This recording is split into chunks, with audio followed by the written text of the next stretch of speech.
వారి వ్రతాన్ని చేయగా అతనికి అల్పకాలంలోనే అంటే చాలా తక్కువ సమయంలోనే అనేక సిరి సంపదలు అష్ట ఐశ్వర్యాలు కలుగుతాయి. ఈ విధంగా తనము దరిద్రమంతా తీరిపోయి తన సంపన్నుడు కావడానికి కారణము అతను సత్యనారాయణ స్వామి యొక్క వ్రతం చేయడమే అని గ్రహించిన ఆ పేద బ్రాహ్మణుడు ప్రతి మాసం కూడా క్రమం తప్పకుండా సత్యనారాయణ స్వామి వారి వ్రతాన్ని చేస్తుంటాడు. అలా చేస్తుండగా ఒకానొక సమయంలో ఆ వీధి గుండా ఒక కట్టెలు అమ్ముకునేవాడు వెళ్ళుచు ఆ యొక్క వ్రతాన్ని గాంచి అతను కట్టెల మోపు నెత్తినే పెట్టుకొని ఆ యొక్క సత్యనారాయణ స్వామి యొక్క వ్రతాలను శ్రద్ధగా వింటాడు.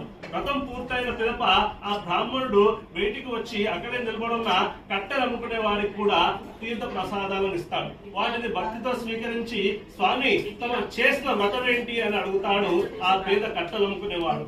అప్పుడు ఆ యొక్క బ్రాహ్మణుడు అతనికి సత్యనారాయణ స్వామి యొక్క వ్రత విధానాన్ని చేసే పద్ధతిని తెలిపి, ఓ కట్టెలు అమ్ముకునేవాడా, నీ